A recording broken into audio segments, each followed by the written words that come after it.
feel like that Yeah, countdown is like, oh no. like a competition starting Yeah. now. um, but okay, well, I guess this is a real deal. I'll cut Yeah, what we spoke about earlier too, because sure. that was really Okay. good. But Mm. how was camping? You're just coming off from camping. Yeah, yeah. We have to start practicing for the this summer, just hanging around this area. So Okay. and yeah, the kids love camping, so we tried it. It was quite cold. It's still snowy here, so Yeah. I just heard from someone in Pennsylvania, which is northern in the states, and they say it's still cold. I don't know if they said it's yeah. snowing, but I think they're supposed to. But I can't imagine what Norway is like. It's so cold. How does camping like that work in a very like what does camping look like in Norway? Well, this was just we just walked very short from the road Okay. and had a tent, and there was like a little fireplace, so we could make supper, and then it was windy, so we had to just get in the tent and fell asleep quite early, Yeah. and then actually woke up to nice weather, so that was really nice. Cool. Mm.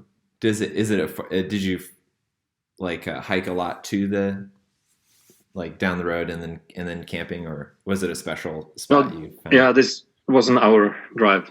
We went to Okay. this really nice place that we visited last weekend, and then now we wanted to sleep over. Cool. Cool. Mm. And you take That Brago was nice. too? Yeah, yeah, he loves sleeping in a tent. Yeah. Sure, yeah. We heard he's a bird dog, so Okay. and we heard these the grouse. I don't know if you know them, Yeah. the birds that he's hunting. Okay. They were just outside the tent all night, so he was Oh. really happy to be there Yeah. in the middle of it. That's awesome. Is that Yeah, what so I remember a story that you told me about hunting in Norway, and I think were you talking about hunting grouse? Is that what you would hunt if you were hunting yeah, that's the in only thing I'm hunting. yeah Yeah, yeah that's and enough for me. yeah would you take Brago out to do that? Like, has he had some experience with like tracking and Yeah, flushing and stuff? he's still practicing. Yeah. He's not doing exactly what he's supposed to do. So he likes to chase them, and he's not supposed to run after them. He's supposed to point where they are, and then I can shoot when they fly up. But Okay. he just chases them. Huh. Okay. So, So but yeah. anyway, Interesting. there's been so few of them the last years, so Mm. we just practicing now, not shooting. Yeah. Okay. Cool. We let them live. Yeah, Yeah. That's really interesting. yeah, Um, it's nice. It's nice to. It's a nice thing to do with your dog because yeah, the dogs cooperate when they hunt, and that's the that's the principle. And mm, they have, of course, this enormous sense of smell. So you just have to watch them, and they will tell you where you should go to yeah. get against the wind on the Mm, bird. So okay. yeah, it's really fascinating. Yeah. It seems like there's some sort of terrier in my dog, which is it's not a purebred, but I think she's very apt to like stop and point, and even on Yeah, our walks, she'll stop and point and look at like a squirrel or something. yeah, And cool. yeah, it seems like she kind of wants a job, like she wants that job. Yeah, The dogs sort of need yeah, yeah, some sort of working dogs, I guess is that. yeah.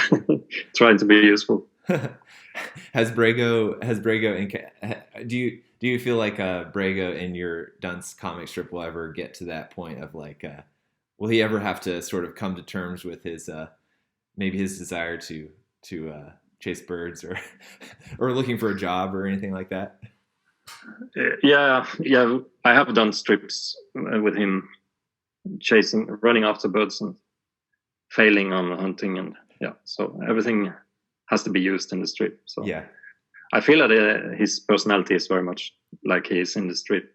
yeah, that's cool. Yeah, Yeah, that that's cool. That's very cool to hear because I read the strip and then I see images of your dog and running Brago running in the snow, and like, and for me, like, as just an outside viewer into your life, it doesn't, and actually even you too, like knowing you in a limited capacity, like meeting you in person once and then talking to you, over an extended period of time, but not too much. I'm, there's not a disconnect necessarily. I'm struggling to talk about it, but I don't necessarily like. I look at you and I think about you, and I think you're a really thoughtful person. To me, you're very quiet, very thoughtful, um, and like I don't necessarily see you as the character of Dunce. And then of course I look at Brago, and I see the real, the realism kind of masks the maybe the spirit of the person or the dog, and I feel like if I got to know you like really close, and then Brago really close, those worlds would start to come together. Do you see maybe yeah. Yeah, I think probably Brago is the most autobiographic character in the strip. Okay. My self character. Uh-huh.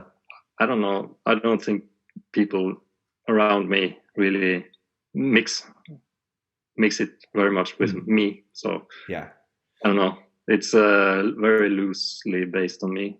Yeah, and it's I think this me character in the comic is pretty angry and hateful, and it's probably somewhere deep inside. So it's good to get it out on paper, I guess. Yeah, like a therapy, more like a therapy. The sides that I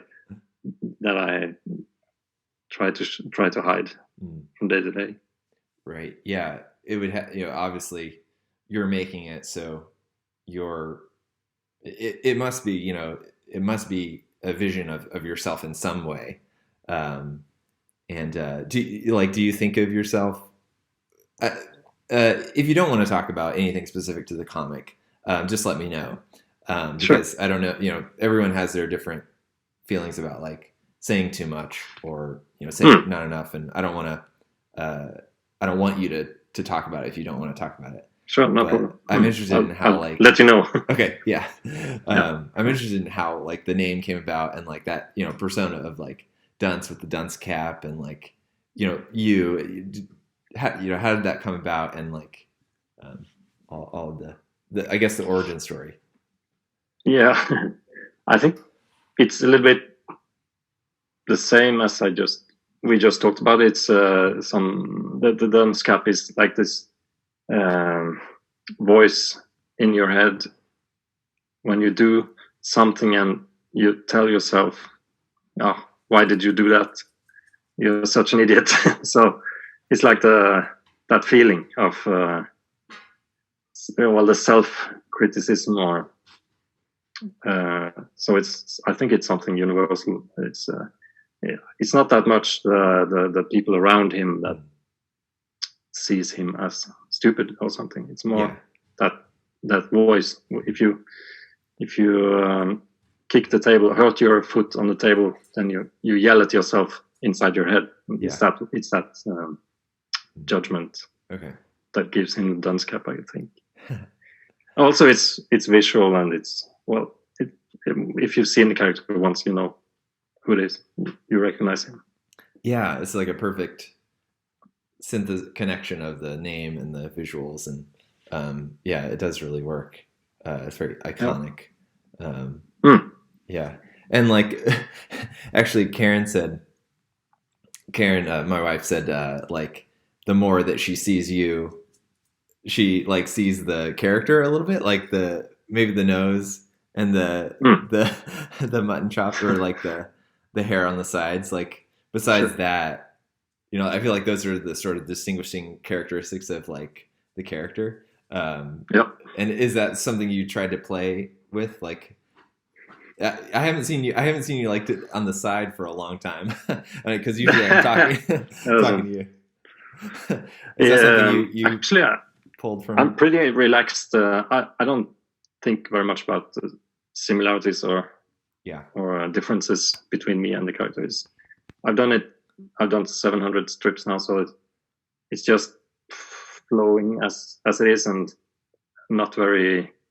It's not very bland or anything. So, and if I experience something, it's autobiographical, and if I just make something up, it's not. So nobody will know except the ones who were there if it's true or not. And as every strip has some truth and also some lies in it. Yeah. So it's quite uncomplicated for me. It's not like Peep Show, the Joe Matt comic. Oh, I don't know. He had his that was one of the really early, really autobiographic comics, and he got trouble all the time because girlfriends were breaking up because he told their secrets in his comic, and so I'm quite protective of the reality. So it's not like a gimmick that I want to be 100% autobiographic. Not at all. Yeah. That's just mixed up with a lot of fiction. Okay. Yeah. That's really interesting to hear, because it's like that does seem to be a ground decision, especially for a cartoonist who's writing so often and writing about current events, maybe in the world or especially in their lives. Like I would see someone. I mean, I think I would see myself as being very desperate every week to come up with strips, and the necessity of that desperation means I have to start talking about my wife or my parents. That desperation would have to. So I guess maybe you just mentioned it, but you're sort of deciding to limit yourself in some ways by portraying the same desperation can make you come up with a lot of untrue stories. So okay. I don't think it would lead into more truth to be desperate, I guess. Yeah. Okay. So it's like you're limiting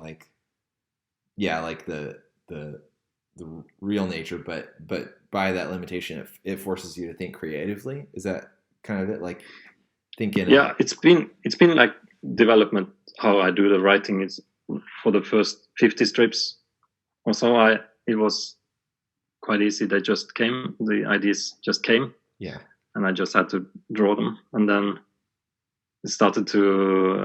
I had to be more calculating. And now, after 700 strips, it's a job just like sketching and inking and coloring, and I have to have enough time to do the writing. Yeah. So I need at least one day to write 6 strips, but often I'll maybe take 2 days. If I can't do it, or if it's not good after this Monday writing, I just take the Tuesday also, and then I have to be quicker with the drawing. But then that is much easier to calculate how long will I need to draw this. But to write it, it's you know how it is. Some days are really productive, and also this after a bad writing day, it's very often a really good writing day. So if it's bad, then it's probably something that just hasn't clicked yet, and next day it can be easy to make it all work. I think also sleeping on it is a good trick. Get enough sleep after a bad writing day, and then the next one will be good. Yeah. Oh man, that's really cool. That does seem to be an underlying principle if you're creating like almost anything, possibly, where. Yeah, I think so too. Yeah. And it always takes more time than you thought. So don't beat yourself up if you didn't make it that day, because it will take double time from what you calculate. And the drawing is much easier to calculate correctly. So just to be clear for the audience, what I feel like we're talking and not necessarily explaining like something. So, but what I'm thinking is the underlying principle is that like draft stage where you're talking like the first day is like the draft stage where you're writing everything that you are first thinking about, and maybe nothing is connecting or feeling, you're not feeling it on that first day. and then the second day is the second draft, and it might be the final draft day, depending on, you know. But it does seem to be much easier for me to work with ingredients that I have provided the day earlier, or, you know, earlier, that maybe I don't see them fitting together, but that editing together of the pieces is much more like enjoyable, and that's when things start working. Is that what? Yeah. Yeah, I don't know if it's possible to show you, but I'm really fond of these very loose ideas that are not connected. So I make these. Oh, this is fantastic. So, and these are so easy to throw away. Yeah. And then they are, like you said, disconnected pieces, and just something that may have a connection, but you don't know it while you're working on it. It's like something around the theme that you're working on. Yeah. So this longer story I'm working on now, it's about sugar rush. It's about there's a new chocolate, what do you call it, that you put on the bread. Oh, okay, like a spread. Yeah, a chocolate spread. Yeah, new chocolate spread that is like really addictive and also gives some sort of high, or so the kid gets addicted, and then also the adult starts to get addicted. So then it's just throwing 100 ideas from this main principle on these yellow sticky notes, and then you can throw them away, you can rewrite them, and you can do a little sketch on them. And then it's very visual. So then the next day when you try to find the system, it's just replacing them. Yeah. So. Oh man. So okay, so like what maybe you might not be able to answer this. I don't know. Maybe a lot of people can't, but could you like try to describe like the feeling of like when something is working for you? Like how do you know an idea is working for you, and when do you know it's not working for you? It's that's a special with short newspaper strips that I'm doing. That's a puzzle, because an idea may work, but you have to tell it in these short snippets. Yeah. And also a reader must be able to jump in at any point. So that makes it almost impossible. But like now I'm doing a 24 strip story.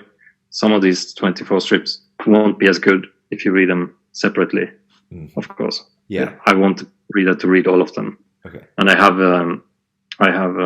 several Norwegian newspapers printing them daily, so I know that I have some readers who follow them and will appreciate a longer story. So I'll take the risk that some readers just say this one wasn't the best strip I read.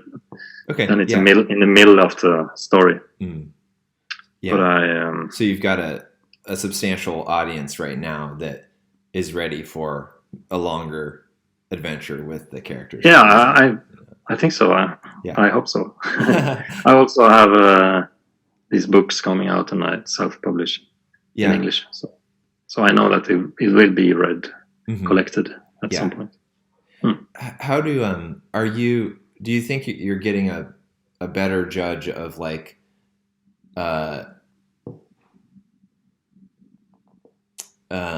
of how people will respond to the things that you write? Because like there are a lot of times where I'll write something and I'll think, oh, I really like this. This is exciting. This is fun. And I have definitely started to think, is it only exciting and fun to me? Do other people think? Will other people think that this is, all the things that I think, which is exciting, fun, moving, maybe moving, emotional. I'm not sure. Sometimes, I don't know if you could ever be sure, but how do you feel like you're getting closer to? Or how does that work for you? It's easier for me, I guess, because I get readers every day, and you have this big project that one day will get readers. So it's a big difference. So I get this little feedback and also get it's something with seeing your stuff printed also. You see it in another way when it's out there. Yeah. And I get to do that every day. So that's a privilege for me. But I haven't done longer stuff like you're doing, and that's you get more stop doubting, and you need actually I think you need some readers, some editor or some friends to read it and give some feedback. Yeah. So you don't get totally lost. Yeah, absolutely. Yeah. That's there seem actually like to be like a lot of ways in which you could get feedback from like you have a Patreon, you're getting printed in how many newspapers? It's 11, I think. 11, okay. In Norway and in only Norwegian newspapers. Okay. And then the newspaper itself is publishing. Like, do they how active have people been in responding to what you make? Do they, are you getting handwritten notes from really like avid readers from like, just reading it in the newspaper and they're sending maybe notes to the publisher or to you or obviously people are probably commenting on it online. No, it's much more from the social media. Okay. Yeah. I guess Facebook and Instagram, and that's where you get the most of the verbal feedback. Yeah. Or the written feedback. Yeah. But also, I don't know. It's kind of hard when you meet people and they try to talk about the strip. I always feel it's let's talk about something else. It's it's hard to take this, but these Instagram commenters can be really hard sometimes, but also really nice. So okay, you never know what you get there. Yeah. Will they be hard on you on Instagram? Will they say? Yeah. Sometimes I get yelled at, by especially American readers. Oh yeah. We've entered into a weird stage over here. Yeah. Sometimes I feel like just shutting off the comments because it can be. It's when you wake up in the morning and there's someone yelling at you. It's not a good start. Yeah. No. Yeah. That's horrible. That's a horrible feeling. So,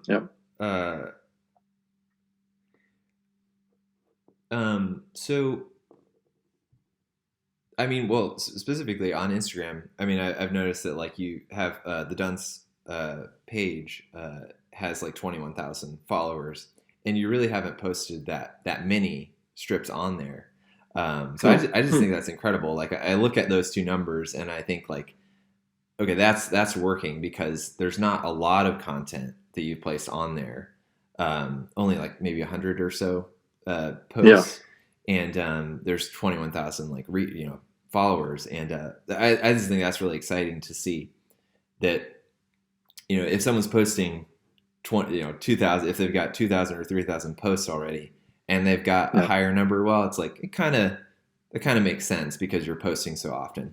But if you're posting in low numbers and you have a high number of followership, I feel like that's a really good metric. I actually, it's not that good because I archived them. I don't let them lie out there. Yeah. Oh, there's really? an archive function on Instagram. Oh, so you take them down. Don't use, but so they are in there, but I remove them so only I can see them. Okay. Man, that's a secret. I want to sell books, so yeah, I don't want to give it all away. Yeah, that's really interesting. I recommend that. Okay, I recommend that. Maybe it's bad for the algorithm. I don't know, but I try to keep it around 90 posts. Okay, so I take back all of my good things that I said. It's something about. I just had little. Do you know Zach Gorman? He has a rant on Twitter. Yeah, I think so. And he had like 1 million followers on Tumblr and never got anything. Yeah, like to live for. Okay. From that. So he had some really good points. I think we keep feeding this social media with good content and don't get any payment for it. So yeah, we should maybe hold back a little bit, and people can read it, all the good stuff on Patreon or in the book collection. So give them some teasers and get maybe get some real readers. That's wow, that's really interesting, that whole conversation. I didn't read like his thread or that discussion, but it does make sense. So you're saying there's it's like it's not all bad to share. Like you have to share some things online, but sharing everything leads to people just getting free content and being happy with, you know. And then you have to take a day job, like to get food. Pay the rent, so then you can't make it anymore. So. That's really interesting, the split nature. But then he also pointed out that Patreon didn't exist when he had this 1 million or 500,000 followers on Tumblr. Okay. So then it's maybe some progress now that you can get some readers over to Patreon. Mm-hmm. That's really interesting, the whole split nature of the world now. There's like a digital community. There's they're all real people online, but I'm sure there's lots of bots. But it's priorities are different. Like they're all across the board, where your biggest fan might be someone going in the bookstore searching in the humor section for and they get every edition of Pogo that's out, and they're just not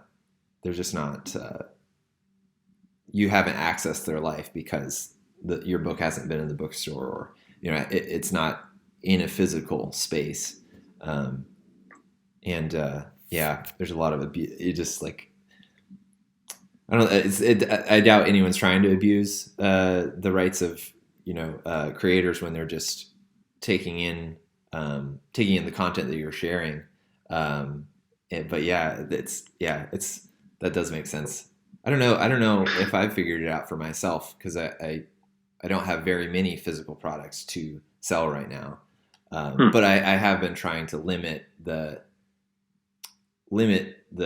images and pages that I'm showing for Joe Death, because like from a reader standpoint, I really want people to experience the drama as they go through it page by page.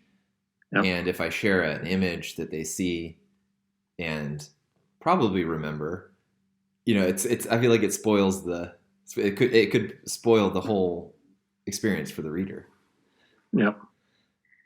I think most comic artists want to see the work in print. Not all, but many, like us. This online publishing is more a way to get there, I guess. Do you think that there's a season to be all about sharing, like growing an audience, and then like maybe you do that for 10 to 15 years, and then you just like you're just not on social media at all? Do you think that is a possibility? Because I don't know, such an audience. I don't know. It's really hard. And I think the Instagram audience, they are quite young. So, and they also have, of course, a huge amount of comics available on Instagram all the time. So they're not the most loyal comic buyers, I think. The majority of them are like just consuming and then forgetting about it. So when I do a Kickstarter, I don't get many backers from Instagram. I think I get some true fans, but also many just don't care about the printed version. Right.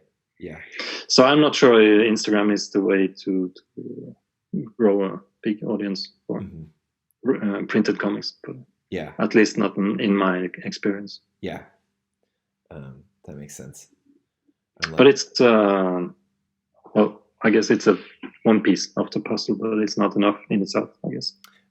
That makes sense. Yeah, I think if we're probably, I'm like sweating bullets because like my currently most of the people that know about me are I assume on Instagram because it's the highest number, but yeah, I think in the same way where it's like if one thing is your ticket, you think one platform is your ticket ahead, your ticket to progress and selling, your stories, then it's probably you're just setting yourself up for a very big disappointment if you're not like diversifying. I have like 20,000 followers, and I have friends who have 200,000, and it's no difference actually.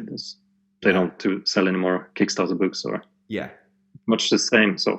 Oh boy! Yeah, so I don't know. Yeah, this is good. This is great. This is wonderful. Yeah, thank you for sharing all this. It's a bit sad also, but yeah. It's a hard reality. But actually, I've experienced that Twitter can be really nice. Okay. Never heard anyone say that. People think it's awful, but actually, I think the comic community on Twitter is really nice. Yeah, and those are some enthusiastic readers and also artists.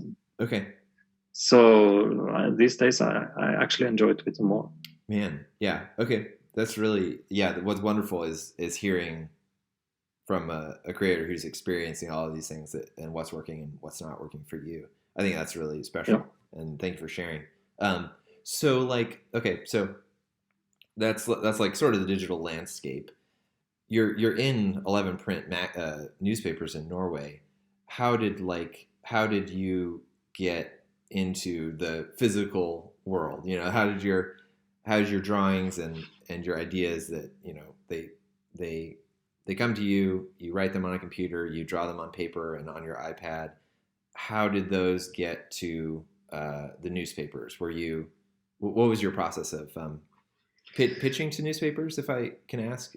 No, I'm not communicating with a newspaper. There's an agent in Norway who does that. So actually, because of that agent, he's been around many years and he's been doing such a good job. So there's actually quite a lot of newspaper strips in Norway. Okay. And they are well distributed in these newspapers, distributed, and also in monthly comic magazines that are in the shops every month. I think there are 4 or 5 of these monthly comic strip magazines. Okay. And I'm my strip is actually in 2 of these. So there's around 12 strips in each magazine every month. So I have to make 24 strips just for these magazines, and then that's about the same as I make for the newspapers. Yeah. So then I sell the same strips to the 11 newspapers and the 2 magazines. So there's like in Norway this works in a way, if you can get a spot in these magazines, and also if you have an agent who can help you sell them to the newspapers. Okay. So, and then when I traveled to US or UK and people hear that I'm doing newspaper strips, they go, wow, are people still doing that? But actually in Norway people are. Yeah. So I think it's much because of that one agent who's done a really good job with it. Okay. They have to keep newsprint around to wrap their fish, their cod in Norway, don't they? Yeah, there's so much fish. Yeah. They are sort of dying, but still enough of them here. Still okay in Norway. So it seems like your agent was the key. How did you, if you can talk about it, like what was the process like? How many months or years were you creating on your own, just trying to figure out how your voice and creating a comic strip? How long did that take before you started to think, okay, I need someone else to sell my work to the newspaper? And then how long did it take to like sort of get into that relationship with the agent? Yeah, I think I knew that if I was going to sell anything to newspapers. I needed an agent, but to get an agent, you must be good enough, so he or she wants to pick you up and work with you. So in the beginning, I just made these strips for myself, and I self-published scenes and had some patrons and just made it for them. And then there came this that was like maybe for a year or more, maybe 1.5 years of self-publishing, just making these. I started doing them in the morning before going to work, so I could do one roughly in the morning and finishing in the afternoon. Okay. So I did it actually daily, just like exercise, sport, to see, can I do this? I want to try it. And then there came this competition in Norway, a newspaper strip competition. So I could just send the stuff that I made. Yeah. I could just pick the 15 best strips and send to them, and then I won this competition. And the first prize was to get printed for 4 months or something. Okay. And then I got paid for this, quite good daily payment for this. Yeah. And this was expanded, so I was there for a couple of years until they skipped the whole strip section. I'm actually only on Saturdays in that newspaper, but that helped me get started. Yeah. So, and it is a question of exercise. Yeah, when you do 200 strips, it's starting to become better, and you learn something. It's interesting to look back and see how was it on number 200, 300, 400, how it develops, and how I get to know the characters more and be more convincing. Yeah. I can really so tell. That's a good thing with it. You get this exercise in big amounts. Yeah. I can really tell, like, the experience you have with with your characters. Like, as I was doing the cover for this Kickstarter, Dunce Braco, like I was trying to learn sort of some of the language that you have going on with your characters in your strip, and every strip was just like, there's not a whole lot of reused. I feel like reused material, like there's certain, there's obviously the person, but I don't know that I ever saw like the same facial feature being done exactly the same way. It seemed like I try not to reuse. Yeah. Okay. I hate it when I see like copy machine strips. Yeah. When they just switch the text in the speech bubbles. So that's those are really boring. That's the danger. Sometimes I get tempted maybe to do a copy and paste, but it's I don't like it. Right. Well, it seems like to me that type of, it's like that is actually a technique for showing time moving very slowly or something. Like, it should be something that you could use, but it's being used effectively when you need it to show. I like to do that, but I want the cross hatching to be different in every panel. Okay, wow. Yeah. Because I do that myself. I check if there's 4 panels that are exactly the same. I check. Did he draw this 4 times, or did he just copy it? And I get so happy if it's drawn 4 times, and then I get so sad if it's copied. So I try to do that myself too. I have maybe 2 times I have used it on some backgrounds. Yeah. Copy paste maybe 2 times, but I hate it. I hope you won't find it. Have you noticed any of that in my work? In my No, not at all. It has happened sometimes. Really? Oh, I never thought about it. Yeah, I have started to think about that though too. I mean, it's definitely a question where like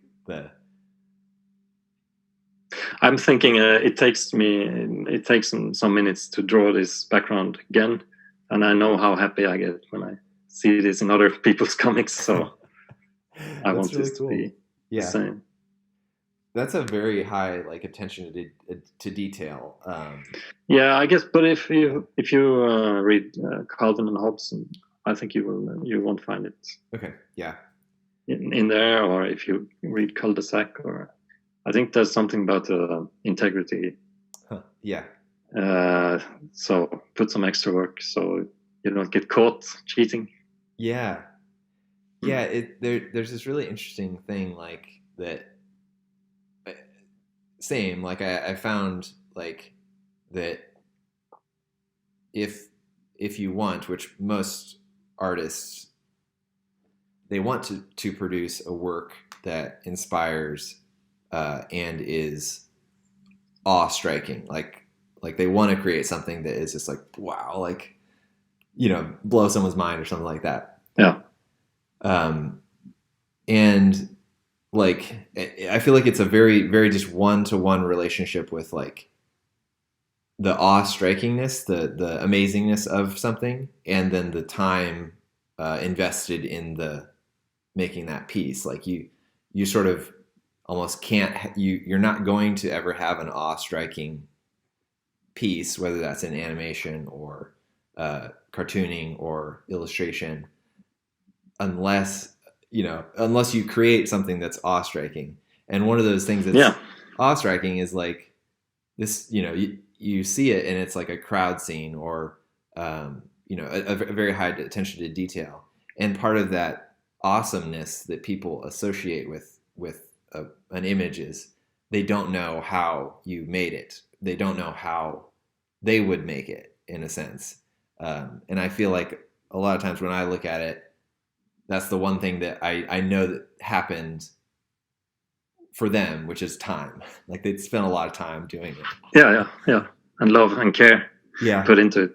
Yeah, I think I agree, and I often think about it as being learning. If you learn something while you do it, then it will show through. And if you don't, then you're just doing the old tricks that you know from before, and then it gets less interesting. So I think that's like both a thing I want to try to do, but also the thing that makes me enjoy it, that I can learn all the time when I work.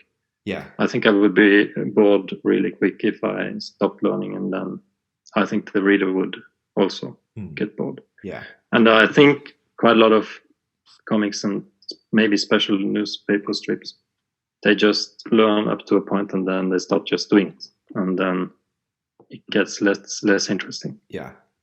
So you're not the kind of cartoonist that is trying to make a couple million doing cartoons and then just like leaving it behind. Like you think you I think it's I hope it's like a development all the time. Yeah, I think I can, when I look back 100 strips or 500 strips, I think it's quite big development, and I hope it will be still. Well, if not, then I have to stop making it. Yeah. But if in this comic that you made a wonderful cover for, it's actually a span of a couple of hundred strips. So you will see, if you read it, you will see that these characters are developing as I go along. And actually, I'll enjoy that when I read your book. And if I read some longer comic, I actually enjoy seeing that the artist has developed during this, the making of this, and I like that. Yeah. Because then I know that it's been a learning experience, and that gives it some energy, I think. Yeah. That's cool. Yeah. Yeah. So I mean, I'll link the Kickstarter below in the comments. But I would love to hear more about, if you want to talk about it. I didn't know how long it was. Is it about 100 comic strips in the book?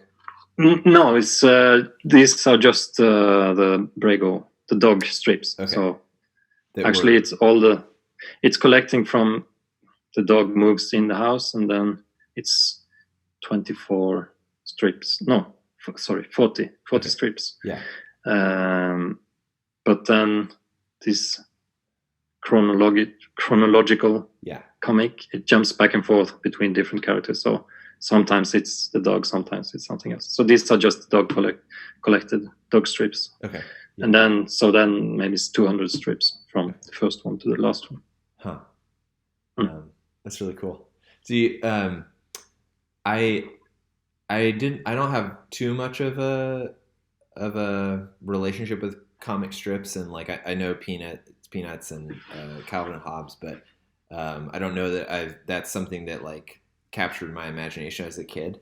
I was interested in it, but I've heard that like Peanuts is like it's known as the Snoopy comic. It's not known as Charlie Brown as much. Is that something that you've heard before? Or, yeah, I can see that, and I also experienced that. This dog is stealing the show. Oh yeah, pretty much. Yeah, he's a character that people want to see more of, and I guess it's something similar to what happened with Snoopy. Huh. Okay. So that's been a nice experience. It's not. Yeah, he's just in there because I got a dog in 2015. Yeah. So then, of course, all these ideas came served for me. So I just had to bring him in the comic. Actually, it was the same like now when the coronavirus came striking. It's I didn't feel like putting it into the comic, but then I understood that, of course, these characters, they have to experience the same. So it's not because it's funny, it's just because it happens to me and to us and to the reader, and it has to be in there. So I couldn't keep doing the comic about some semi-autobiographic and then not write about the dog. Yeah, people would like notice the... Yeah. And that was also a very nice... when I didn't want to make jokes about coronavirus. I thought that was quite unfunny. But then the dog was a nice angle because he's scared of this bird-dog flu. And it's more a metaphor, so I could be funny without talking about actual virus. Yeah. I think that's really fantastic. So maybe that's why I don't know. Maybe that's why this animal character is popular, because he's more metaphorical all the time. You read him more, more. I don't know. It gets more philosophical. Yeah. Do you have you ever seen Scott McCloud's making comics or understanding comics? The point about association or I think identification. So, like pyramid of like basic face to realistic face, and the more basic it is, the more we're able to. Yeah. Is that what? Happens? It's a good. It's. I think it has a good point there. If you read a Crazy Cat, it won't be funny if it was a man throwing a brick at a woman, or I don't know, maybe the opposite. It wouldn't be that funny. Yeah. Or heartwarming, or it would be just rude. Yeah, that's interesting. Like,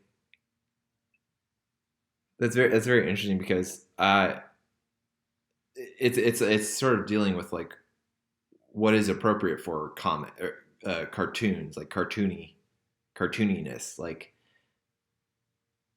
can they only be funny, or can they reach into like I say depth, but humor has depth too. And I'm thinking like of all the products or stories that have been made and told that have cartoons in them, and but they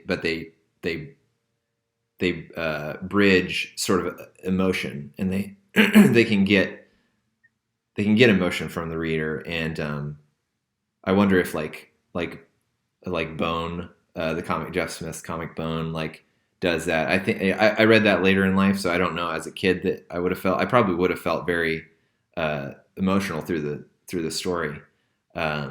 Sure. And it's so long that after finishing it, I did feel like, it's so sad that that book is done because I spent so much time with them.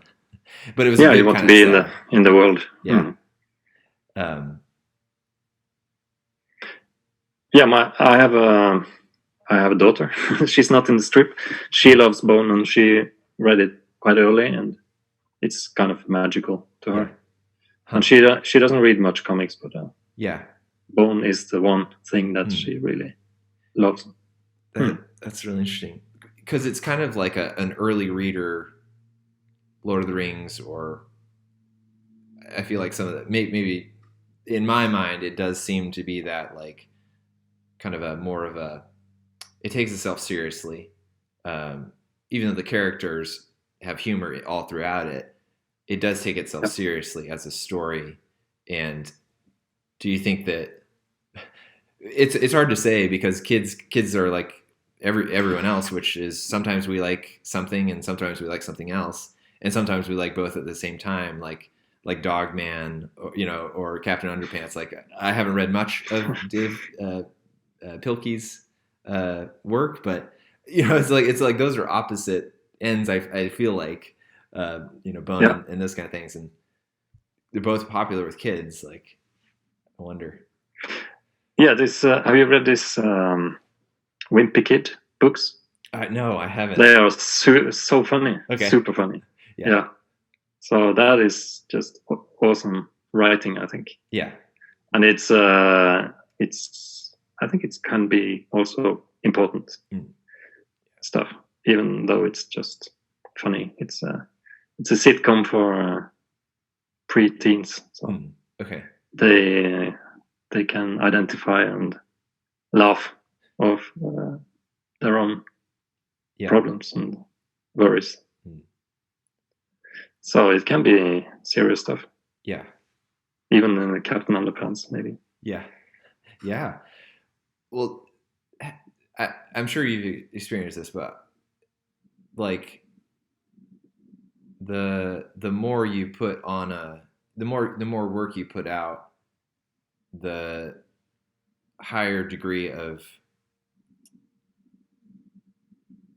like you can add so much more, so many different ingredients throughout the whole work. You can sprinkle it in at some points, and then that type of variety just gets greater and greater. I feel like your ability to like narrative depth, I guess, is the term I would use. Do you mean in the strips, or yeah? Do you in general? Yeah, in general. I guess I'm just talking about like stories in general. But, in general, yeah. Have you seen that in your in Dunce where yeah, sure. you begin with the character and then it surprises and it's very so when I read Bone, I feel that he just started not knowing where to go, and I don't think it was that epic when he first did the first page, but then you get to sleep on it after doing some pages, and then it starts growing. So it's like a seed, planting a seed, and then it becomes huge. Yeah, and I think he was self-publishing, quite one of the really early self-publishers. So he was making 20 pages every month and self-publishing them, if I'm not wrong. Yeah, and I can. It is like quite unplanned what I do also, and it's growing, and all the choices I make narrow it down sort of, but still make new opportunities. And I remember it was a big realization when I started thinking that I can do strips without the main character. And then I first started theorizing. Well, I can do that. I never thought about it. I can do that. Maybe that was after 70 or 50 strips. Okay. Yeah. And then how would that be? And then trying to plan it was really hard. Yeah. But now it's very natural. So the main character is not at all in all the strips. Yeah. It's very. So that means I learned something, and the universe has grown, and there's other characters. They have grown, and I know them better, and I can make a little Kickstarter with a side character. Yeah, that's so cool. That was such a liberating idea to me, that you don't have to know everything all at once. Like you actually don't have to know much. And sometimes it's actually better if you know just very, very small thing, like just one character who does this when he's angry, or he does this when he's sad. And that that inspires so many questions that you have to answer, which is, why is he angry? Why is he sad? And then that just organically, I feel like, grows pieces. It grows limbs that because you have to provide answers for that character. Yeah, actually, I wish I had planned more. Okay. It feels like a privilege to just start and then let it build by itself. So, but I guess there's some advantages also, that it grows organically, and that's also if some feedback I got that this weird universe couldn't be planned because, well, his best friend is a fish, and there's a bird in the office, and the rest of the people are humans, and then they have a dog who's talking, and so it's, I don't know, just humping along. It has its own logic, but it's not planned. Yeah, I wonder if you could plan it differently. How would you do you have an alternate, like, desire that, like, oh, I wish I had done this, or like, having to do with like the characters, the animals talking.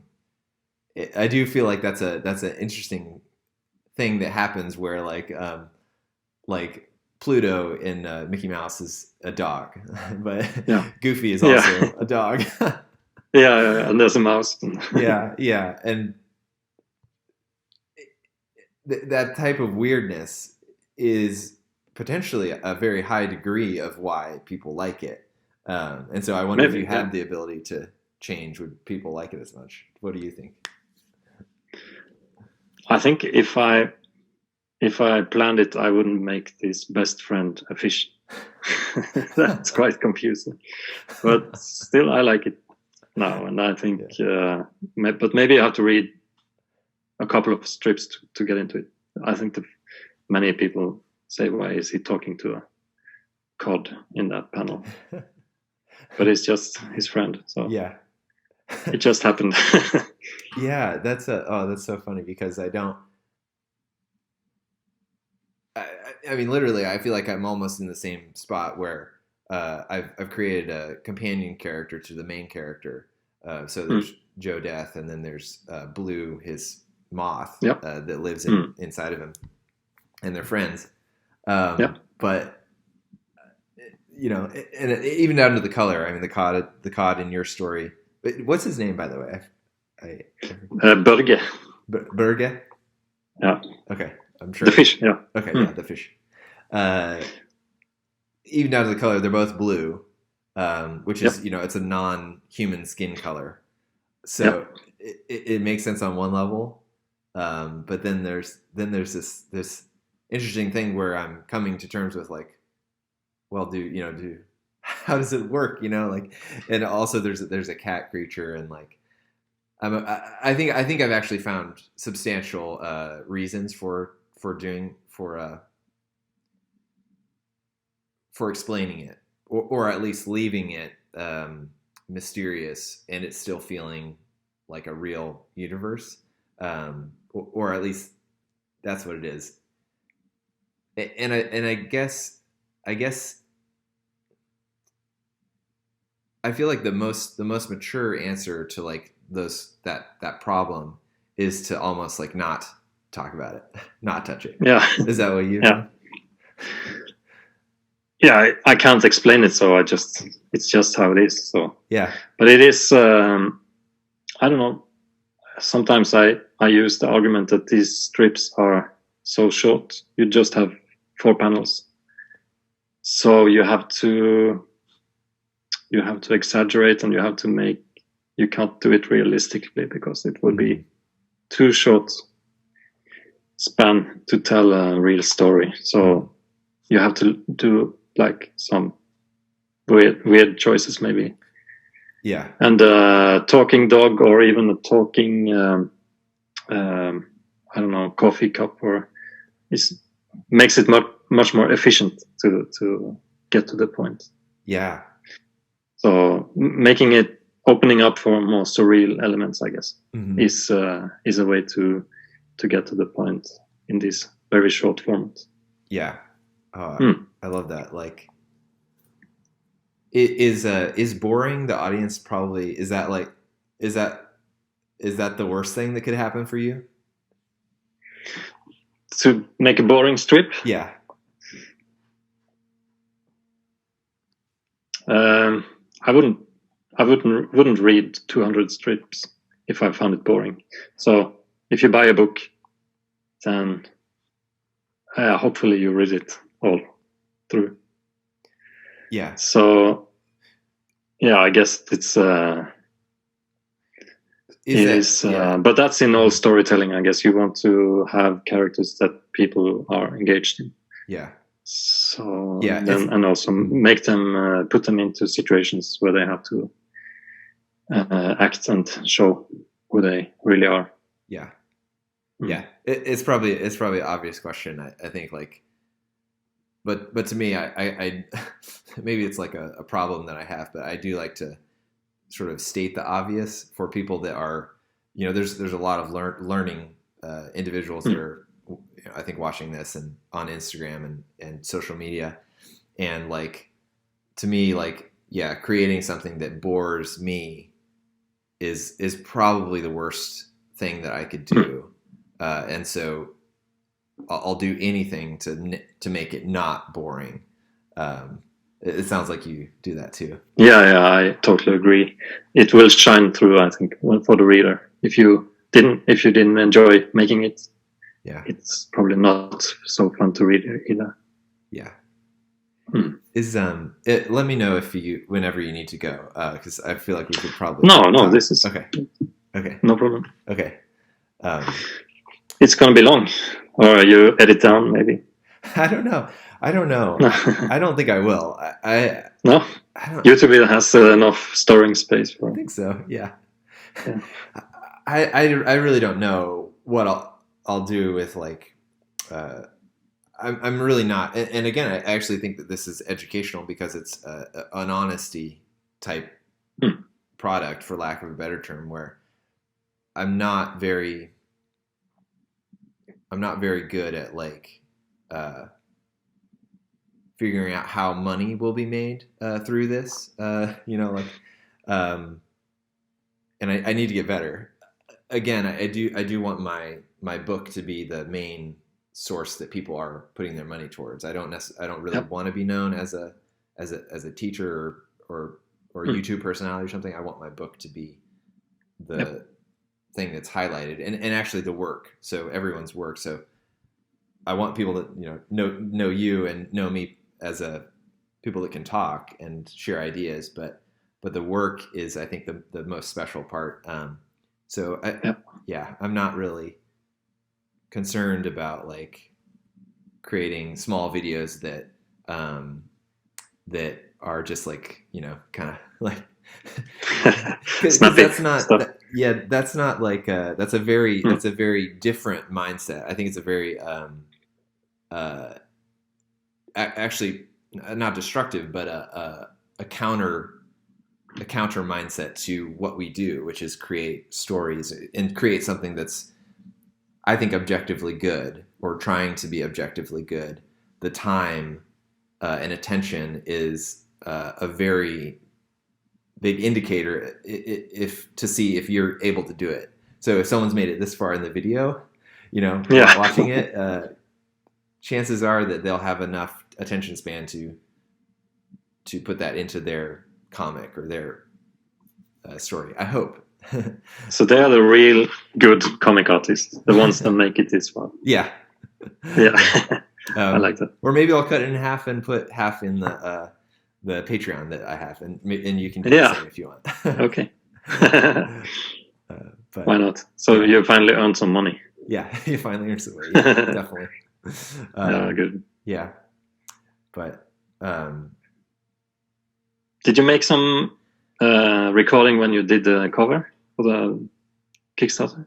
did I make The some? Brago. Oh, yes, yeah. I recorded about 30 minutes of making the cover and nice. Like kind of my process of like figuring out what I'll do and then adjusting when what I thought I did didn't work out, so I adjusted it to a little bit. So it's a little bit like, well, again, it's like creating anything of worth. You can't actually know exactly how it will turn out. So showing that to especially young creators is a wonderful thing. I mean, I think that type of thing set me free when I saw people doing that. How did you get surprised? Yeah. Surprised on the way. Yeah.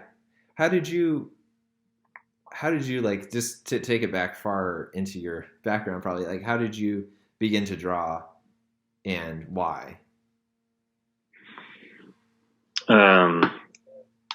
As a kid, I just loved comics, so it's been this special medium for me all the way. So I read a lot of comics. I just found it amazing and wanted to do it myself. And when I became a teenager, I started doing my own comics and copy machine printing. Yeah. So I did it all the time. And in the 90s, we started a little publishing company in Oslo. So which is still alive, and they are releasing a lot of really good comics. Really? Wow. Yeah. So, but I learned that quite fast that I'm more fond of making comics than publishing comics. So yeah, I just lent to the creating side, and luckily there were a couple of people who were willing to do the business side. So they are still doing it. Yeah, that's fantastic. You're like deep comic guy. Like I feel. Yeah. And then around 2000, I just quit. So I had this 14 years away from comics after that. And I thought I had finished working or doing comics. And I was also a bit scared to go back because, like we talked about earlier, the old horse doing his tricks that he knows. So it would be, I thought it would be just pathetic to come back and keep doing what I did in the 90s. Yeah. But then, I suddenly started doing it, and I found that it was really different from what I did in the 90s. So I just decided, okay, I want to do this again, and I want to do it all different now. So that also led to doing comic strips, like newspaper strips, because that's something I really avoided earlier on. I wanted to tell longer stories. Then I was regarding these newspaper strips as jokes, and I said I want to tell stories, not jokes. But now I think I have a sort of different view. You can still tell stories about characters that people care about in this format. So that's interesting. Yeah. So it was like a study for me. I felt like a student of newspaper strips. Even I love Peanuts and Calvin and Hobbes. And then I found, I started buying some classic comic strips, and I found Cul-de-sac. That was really inspiring. So then I knew so many examples of how good a comic strip could be. So I wanted to try to do it myself. Yeah. That's really interesting. Like that idea, that reality that happens where you, maybe when you're younger, you look at something and you discount it because there's you think you have a very high degree of maybe aesthetics or you know what you like, and you don't like that. But then when you grow up, you grow into an older person with more like a palette. You have a different palate when you're older. You can when you're older you start liking coffee or beer and these things that are bitter and you didn't like as a kid. It's very interesting how that happens and how if you allow yourself to grow, you can literally stumble into a whole other world that you had previously like never even considered before. Yeah, that's true. It's crazy. Yeah, it is something about age, probably. And when you are 20, you define yourself from all the stuff that you don't do or don't like, and then you get more open-minded, I guess, later on. Yeah. So yeah, that can be a good thing. Yeah. There was a few questions I wanted to ask about something, but I forgot. I liked your comics on memory. I feel like that's a part of the. Oh yeah, age. Well done. I feel like you're forgetting things on Instagram. Yeah. Yeah, that's a dilemma. I wanted to publish these Dunce comic books in English, self-publish them, but really quick. I couldn't keep up with the pace. So if I was to make now, it's supposed to be Dunce issue 6. It would be really old strips. So that was and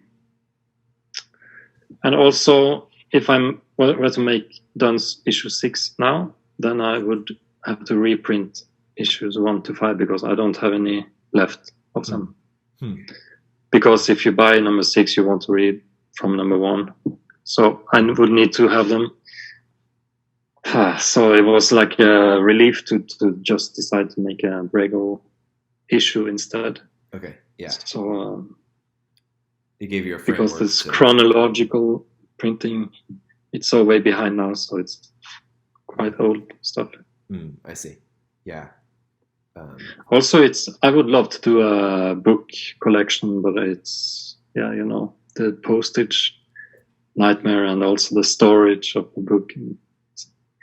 The self-publishing can be sort of painful if it's thick, heavy books. Yeah. So self-publishing probably would not be a good option for you. Yeah.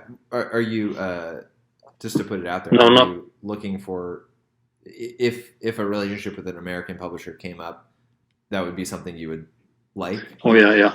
I would love that because doing 6 strips every week, it's really hard to be a publisher also. Yeah. I don't think I shouldn't go there. No. It's nice to do 2 Kickstarters in a year, but not these books. Okay. Yeah. So I hope to find a publisher who can make book collections in English. Yeah. Now, I just got a French publisher, so yeah, that would be really exciting. So hopefully we'll make it easier to get Okay. Are you worried about languages? Are you worried about those? How are you like selling it to France? Are you worried that those comic strips will be too old, or like? No, they're not starting on number 1. They're starting with the first hardcover book. So that's around where this Brego story starts. Okay. So it's maybe 150 strips. Okay. Before that, so yeah, they can make an extra book in French if these other 2 are selling. Cool. And is that something your agent negotiated? Was your agent talking to French publishers? No, this was actually the Egmont, the ones to make the hardcore book. They are like selling the books for me. Yeah, and there I feel like I've definitely seen a lot of Egmont books in America. That's I know of that publisher. That's a very big publisher.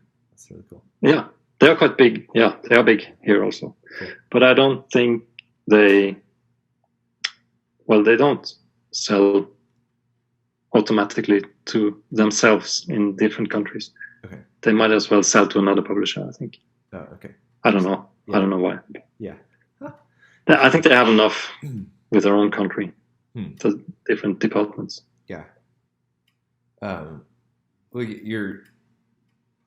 your comic strips do translate well. I think. Like, is there?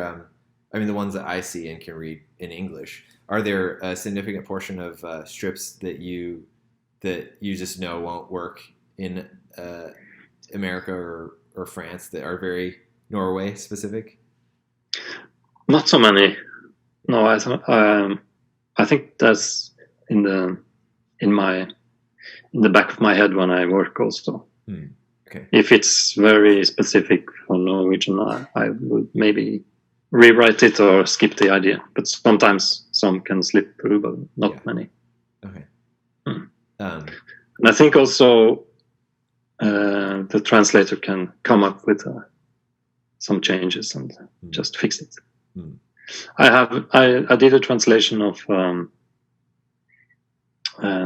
Phoebe and the Unicorn to Norwegian. Yeah. Okay, yeah. And then I had to do some rewriting on some of the strips. Oh yeah. So who writes and draws Phoebe the Unicorn? That's a weird reference. I like that. Donna Simpson. Yeah, Donna Simpson, I think. Donna Simpson. That's something awesome. like that. Yeah. I picked that up, and like that is a funny comic. Yeah, it's good. Yeah. And it's also very. She's fond of Calvin and Hobbes. You can see. Yeah. Okay. I trust you. I honestly haven't read too much of the real classics. I feel very poor intellectually about. Yeah. But it's not the same with me. I read it. If I do it, I look into it. But yeah. The time is limited, so. So this is a pretty big. I think it's a big question. It sounds like you think about the audience a lot, and I do too. I think, and I'm that's our dog, Willow, and I think it's kind of weird. I feel like I'm coming at it with a confession that's really like shady or something, but like I'm a fan of very popular things. Like I'm a big fan of Star Wars. I'm not going to go into like which Star Wars, but I will say the classic Star Wars. I've always been a fan of the classic Star Wars, and ate up the original movies and the books, and then like Lord of the Rings. I'm a fan of the movies and also the books, and I probably like a little poppier music at times. Like I'm pretty. I feel like I'm pretty like very a populist kind of consumer and thinker, where I'm trying to create something that will actually be accepted in a bigger sense, where I'm not really trying to talk specifically to someone who does that make sense? Like it's, and I always get sort of like, maybe I should be a little bit more like edgier and like try to really like cut at people and like try to be more niche, be more niche, and more sort of art focus. But I see. I have my reasons for that. I think I think I've thought about it enough. But what do you think about that? Do you feel like there's a part of you that wants to just create something that maybe no one will like? No, no, it's not. It's it's something also about age. I think it's that need for being narrow is not strong anymore. Yeah, I like that. So, yeah. So I think it's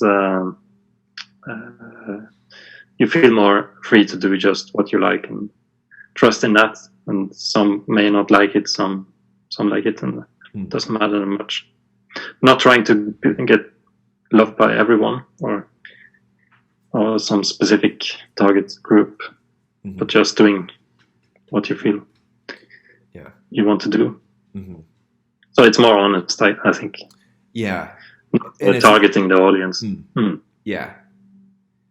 And it's, I mean, it's a sense not necessarily like I don't actually have the ability to create something that lots of people will like unless I work really, really hard. So I feel like it's actually not, it's like the opposite of like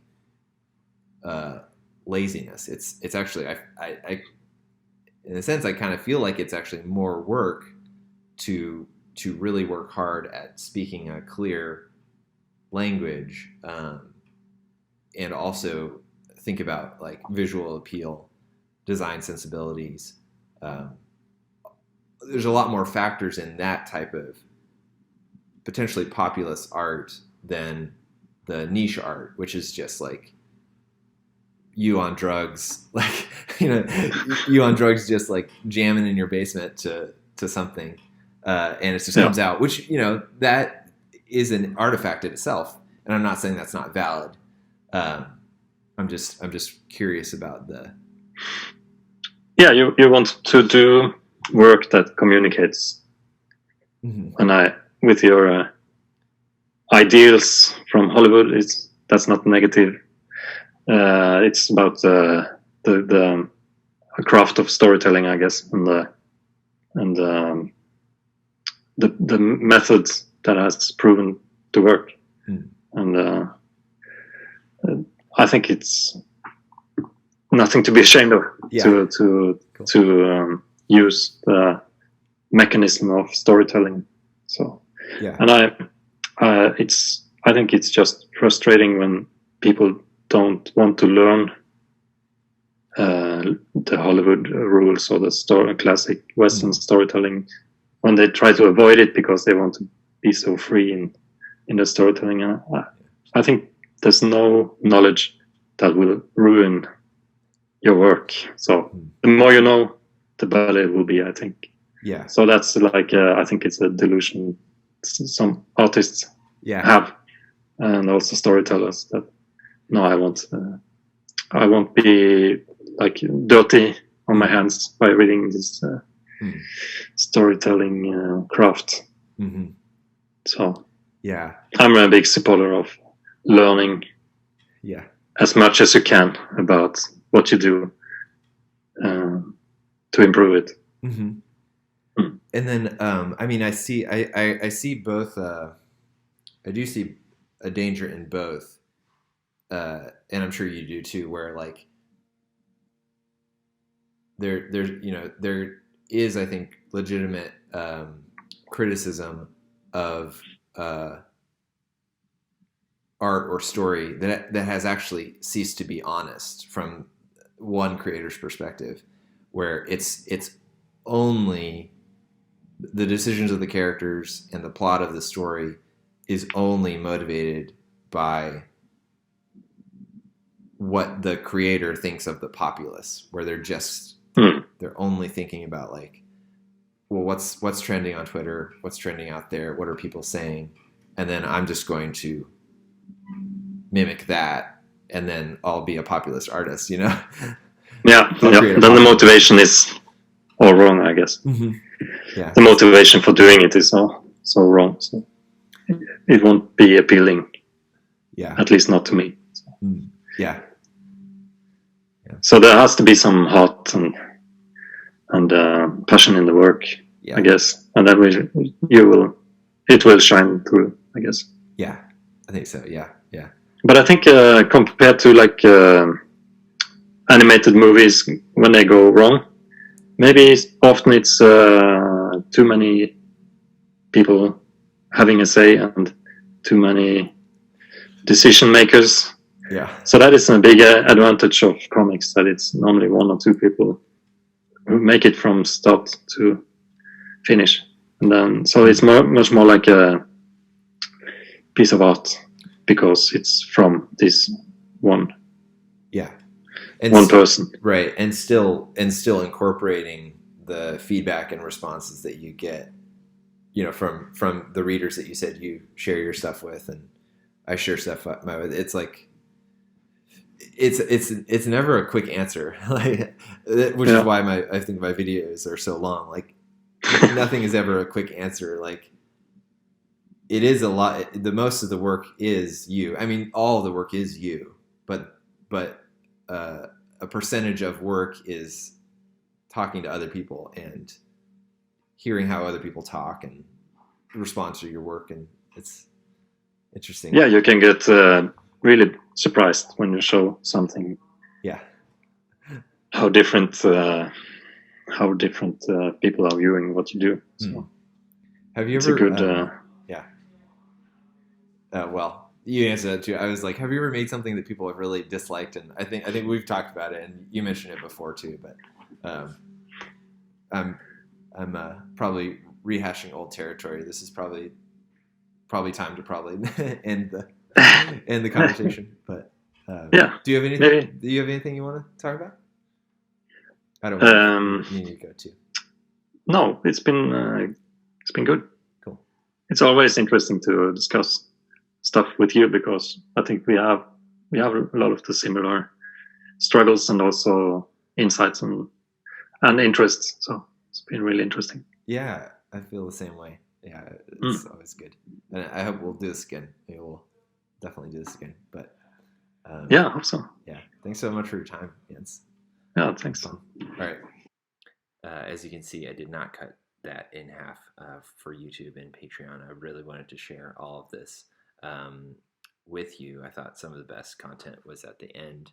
But I really love talking to Jens. He's a really good guy, and I just encourage you to support the Kickstarter if you're into comic strips like this. And hopefully I'll have a lot more interviews like this. If you have anyone that you think would be interesting for me to talk to, just please let me know. And I have no idea if that will ever be possible, but certainly I do think that the art world is smaller than we think, and it's quite possible I could talk to someone that you would like me to talk to at some point. So don't hesitate to just write whatever you feel in the comments below, and thanks so much for your time.